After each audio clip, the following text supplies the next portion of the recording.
taste of what they call static attacks and versus, what was the other thing you were telling me? We call it dynamic attack. Dynamic attack. All right, John, yours again. Okay, something that is important to know. We'll demonstrate an idea again of dynamic and static attack. Who's our next victim? Next, we'll bring Jim out and John. Okay. Okay, they have extensive martial arts backgrounds, but they're here to come to our school to learn about self-defense on a higher level. Okay, basically what we have is, we'll have Jim here. And we'll demonstrate what we call the Frankenstein choke. Here comes Frankenstein, he holds his neck. Now from here, there's a million different things you can do. You can reach over, you can grab one arm, you can do wrist twists. For instance, show a wrist twist, for instance. Get the guy's arm off, just that kind of thing. Now, in reality, fortunately or unfortunately, it will get you guys apart a little bit. What really happens is if people put their hands on your throat, they want to throttle you. They want to go in there fast. So we've developed this little movement that looks like this. Let me stand over here for a second, Jim. As the attack comes in, I want to get out offline. Just very simply. So this is used for every frontal attack, just about. I'm moving my body offline, taking the hand down, and I can respond here for non-lethal response, or lethal response, bang, bang. Right. And you continue, boom, boom, and you're driving in. So all you're thinking about is as this attack comes in, bing, bing. Because you don't know what's really going to happen. He may kick, he may punch, he may grab. So by getting out of the line of fire, you're pretty much protecting yourself that way. He may be pushing. You don't know what he's going to do. So Jim's going to be here receiving the attack, and you're going to do some sort of forward attack. It could be a full forward grab, pull, push. I don't want Jim to just respond. That's how we do it. We don't let you know what's going to happen. That's how we practice. So basically, this is more than we usually tell you. We have one person in front and behind. We don't know who's going to attack first. Right. But for the demonstration purpose, we'll just show this. So John's going to do some forward attack, and Jim's going to respond. That's how it looks. Plus the person's momentum is driving them in, and you're coming this way. Absolutely. So It goes right back to the original traditional ideas of form and function. The physics that go and the behind physics it. Right. using gravity. We always say in our one big sign we have in our classroom, obey gravity. Right. You know, we obey gravity as we drop. We let our weight go into Don't it. fight it. Go with Right. it. Right. Now John might try another type of frontal attack. Here you can see something else. Whoop. You okay? Yeah. Sorry, no problem. He's trained to do that. That's right. Don't try this at home. Okay. Right. Now there may be something where a person fakes as they come in, stops short, and then goes in. You can see this? And that's it. So it's basically the same motion over and over again.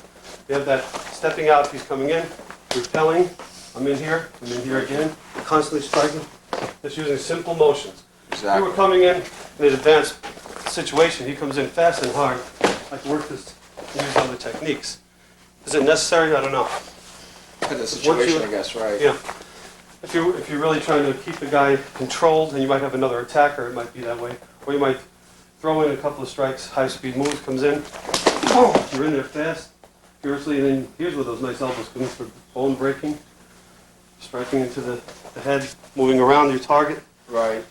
All right, that's where it comes in. We keep it very simple, no worrying about half fists or what particular weapon I'm using. A lot of times you won't even see fists in our More fighting. open hand.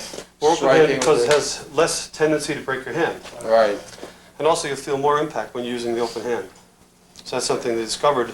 There's another key point with what you're doing there is you're moving around a person constantly, keeping them guessing where you're going to be next. Because if Absolutely. you stand in a front line like this here and you duke Right. it out like that, you can't do much. But if you're constantly moving around the body, Exactly. you keep the person guessing, where is he, bang, bang, bang, you're hitting from 5 different And also areas. it makes you a harder target to hit because you're moving. Right. You have, for instance, you might have two people. You have a situation. Now, I don't know what's going to happen, so I'm going in either direction. If I'm attacked, I don't know what's going to happen. I may just answer the phone as I'm attacked, what we call answering the phone. Covering myself. I see the situation is getting bad, I want to get out of it, something's happened.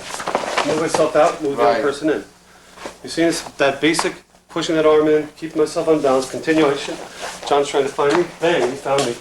Boom. That's it. Over and over again. Boom, if you want. Okay? Getting them both on the same side of the room for Right. you. Get your territory staked, and then... And basically keeping one person between me and the other person, so I'm only fighting one target at a time. Right. It's a very important factor. One thing we teach is a lot of footwork, but it's a basic footwork. We have a little box, and as a person moves in, we practice these kind of moves. Boom. Tight little circles. The other person comes in, he attacks, boom, I'm over here already. Exactly. So that's why that footwork comes in. Now, the little sneaky stuff. You would think this hand is coming. What happens, the one that's touching here, sneaks right into his eyes. And then pushes him back, bang, and he's out. You got both opponents out of the way. That's the idea. It's a very nasty little eye gouge at that point. He's not going to see it. Comes right up over the hair, it's in, and it's done. Because there's no holds barred. And the Anything footwork else. makes you, again, it makes you constantly move around. Right. You're not going to sit there in a stance and sit there still and throw this perfect side kick out or something like that. You're constantly Yeah. moving around, keeping the person coming at you, get them off balance. You control the And fight. moving in, also jamming their Right. kicks. If John's trying to kick, I want to move in. I want to get past him a lot of times, get these motions in. I might even do some dropping motions. These things are actually viable. Right. A regular throw takes a lot of setup. If I'm in here like this and I would do a hip throw, it's a little problem. We'll have Jim give him a little hip throw. You see all the dynamics in this. Okay, Jim Small. Pretty hard. Okay, you have that basic idea. Now, the dynamics of that, both of your hands are covered. Here's what happens. I go like this, now my hands are covered. I want to Right. step in. Now he can do anything he wants with his hands. He Try can to dig strike in, to the face, right. He may be picking his knife up out of his pocket at this point. So that's why we just finish as quick as possible. Person comes in, I'm out of the way, out of the line. He's doing anything, I'm in. Bang, bang, boom, whatever I want to do. High speed, we stay loose. Something comes in, don't move now, right from here. Just feel it. From here, everyone's going to expect this hand, but we're just driving right from here. Boom, you're right in there with everything you have. As fast as you can throw it. So you don't give them any time to breathe, think, keep working on that computer. And the legs are used subsequently. If you have, you see he's covered up, say he's covered up for a second. Okay. Cover your hands up here. You're covered, I can't get anything in here. Then your legs are working. Boom.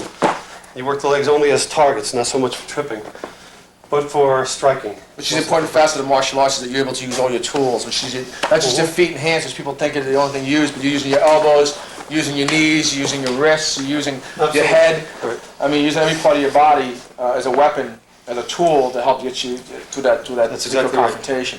That's great, though, and you've had some really good ideas put together here. You've really put together everything you've got in 38 years, and all your experiences in the real actual street fights, which a lot of people don't have, that you've gotten, and I really appreciate you coming down. And we're going to have you back again, Oh, and we'll do a thank you. part 2 of John Perkins and his self-defense system. Excellent. Okay, great. Thanks, John. Thanks, Scott. Okay, and stay tuned next week, and we'll have John back again. John will go over some other techniques, some weapons possibly, what to do against the certain weapons in the streets. So stay with us and kick back with us.